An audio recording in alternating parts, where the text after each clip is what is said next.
सुप्रभात प्यारे बच्चों। आज की संस्कृत की ई शिक्षण कक्षा में आपका स्वागत है। आज हम अपने पाठ्य पुस्तक संकल्पम भाग 3 के द्वितीय पाठ का अध्ययन करेंगे। द्वितीय पाठ है, इस पाठ का शीर्षक है भावे ही विद्यते देवः। भावे ही निश्चय ही, भावना में ही देवता निवास करते हैं, अर्थात देवता भी सच्ची भावना के सामने ही प्रकट होते हैं। शिक्षण बिंदु। देवोपि भावस्य अनुरूपम एव प्रकटी भवति, कि देवता भी भाव के अनुसार ही प्रकट होते हैं। बच्चों, इस पाठ में सच्ची लगन की महत्ता के बारे में बताया गया है कि हमें कोई भी कार्य सच्ची लगन से करना चाहिए, सच्ची भावना से करना चाहिए, तभी उसका फल हमें पूर्ण रूप से प्राप्त होता है। ये नहीं कि हम काम कुछ और कर रहे हैं और मन कहीं और लगा है। इसलिए हम जो भी कार्य करें, पढ़ाई करें तो पूरा मन पढ़ाई में ही लगाना चाहिए। अगर खेलते हैं तो पूरा मन खेल में ही लगाना चाहिए। तो चलिए आइए पढ़ते हैं। एक कहानी के माध्यम से सच्ची भावना के महत्व को दर्शाया गया है। तो कहानी पढ़ते हैं, ध्यान से समझेंगे और समझेंगे। पुरा विक्रमादित्य नाम राजा अभवत। पहले विक्रमादित्य नाम के राजा हुए। सह विनयशीलः प्रजापालकः शूरवीरः दानशीलः च आसीत्। वह विनम्र, प्रजा का पालन करने वाले, बहादुर और दानी थे। सह एकदा अनुचरान आह्वय अवदत्। उन्होंने एक बार सेवकों को बुलाकर कहा, भूदूता, अरे दूतों, भवन्तः पृथिव्यां परिभ्रमणं कुर्वन्तु। आप सब पृथ्वी का भ्रमण करें। यत्र यत्र कौतुकम तीर्थ विशेषम च विलोकयन्तु तत् मह्यम निवेदयन्तु। जहाँ जहाँ कौतूहल उत्पन्न करने वाले किसी विशिष्ट तीर्थ स्थान को देखें तो मुझे बताएं। अहम तत्र गमिष्यामि, मैं वहाँ जाऊँगा। एवं काले गते एकदा कश्चित् दूतः आगत्य राजानम् अब्रवीत्। इस प्रकार कुछ समय बीत जाने पर कश्चित् दूतः, कोई दूत, आगत्य, आकर, राजानम् अब्रवीत्, राजा से बोला। आगत्य अपसर्ग गम धातु ल्यप्रत्यय। राजन, हे राजन, चित्रकूट पर्वत निकटे, चित्रकूट पर्वत के पास, तपोवन मध्य, तपोवन के बीच में, अति मनोहरः, अत्यंत सुंदर, देवालय अस्ति, मंदिर है। तत्र पर्वतात् विमला जलधारा पतति। वहाँ पर्वत से स्वच्छ जल की धारा गिर रही है। तत्र यदि कोऽपि स्नानं करोति तर्हि सर्वेषां पापानां नाशः भवति। वहाँ यदि कोई स्नान करता है तो सभी पापों का नाश हो जाता है। यह च महापापी अस्ति तस्य अंगात अतीव कृष्णम उदकम निस्सरति। और जो अत्यंत पापी होता है उसके अंग से काला पानी निकलता है। यह तत्र स्नानं करोति सह पुण्य पुरुषः अस्ति। जो वहाँ स्नान करता है वह पुण्य पुरुष है। अन्यच्च, और दूसरा, तत्र कश्चित् ऋषि विशाले होम कुंडे हवनम करोति। वहाँ कोई ऋषि बहुत बड़े हवन कुंड में हवन कर रहा है। तस्य कियन्ति वर्षाणि व्यतीतानि इति कोऽपि न जानति। उसके कितने साल बीत गए यह कोई नहीं जानता है। प्रतिदिनम कुंडात बहि स्थापितम भस्म पर्वताकारम भवति। रोज कुंड से बाहर स्थापित राख या भस्म पर्वत के आकार की हो जाती है।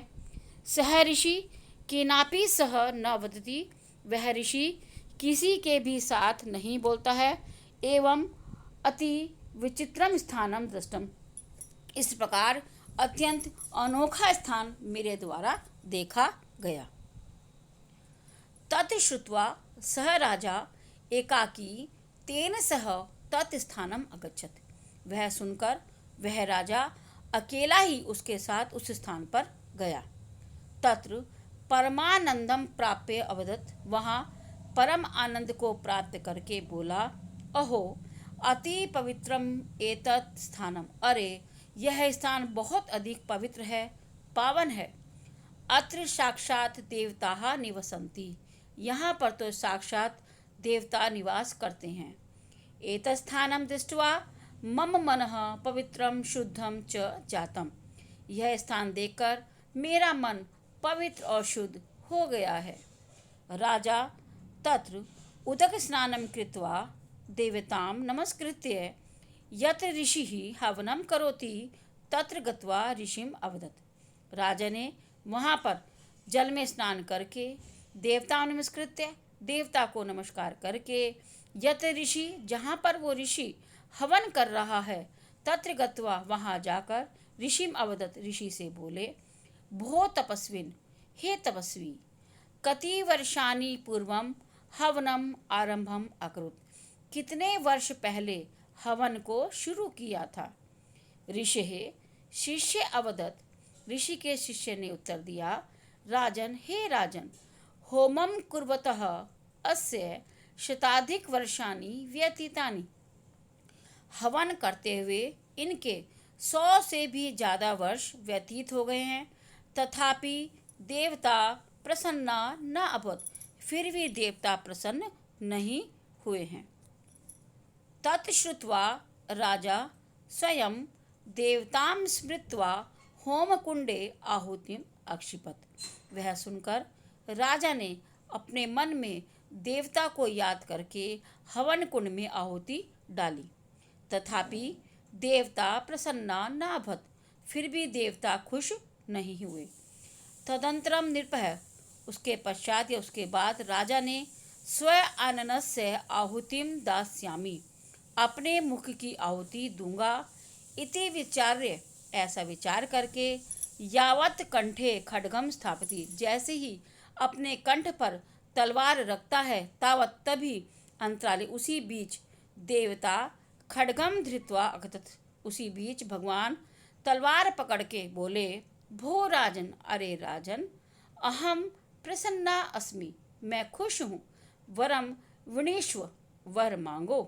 राजा अंजलिम बद्ध्वा अवदत, राजा हाथ जोड़कर बोला, हे देव, अहम केवलम कुतूहलतया पृच्छामि, मैं केवल अपनी उत्सुकता को दूर करने के लिए पूछता हूँ, यत् कि अयम ऋषि बहुकालात् हवनम करोति, कि यह ऋषि बहुत समय से हवन कर रहा है, कस्मैचित् न अपराधिति, किसी के प्रति कोई अपराध नहीं किया है, न ही नियम भंगम करोति, और न ही किसी नियम को तोड़ रहा है।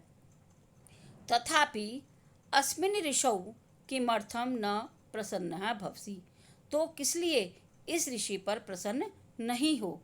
ममोपरि किमर्थम शीघ्रम प्रसन्नसि, मेरे ऊपर क्यों जल्दी से खुश हो गए हो। देवः वदति, देवता उत्तर देता है, हे राजन, हे राजन, यद्यपि ऋषि नियमानुसारेण हवनम करोति, यद्यपि यह ऋषि नियम के अनुसार हवन कर रहा है, तथापि अस्य मनसि भावः नास्ति, फिर भी इसके मन में भाव नहीं है। अतः प्रसन्ना न भवामि, इसलिए मैं खुश नहीं हूँ। राजा देवस्य वचनम श्रुत्वा तम प्रणम्य राजभवनम च आगच्छत, राजा देवता के वचन को सुनकर उसको प्रणाम करके अपने राजमहल में आ गया। उक्तम च, कहा भी गया है, न काष्ठे विद्यते देवो न पाषाणे न मृण्मये, भावे ही विद्यते देव, तस्मात् भावो ही कारणम।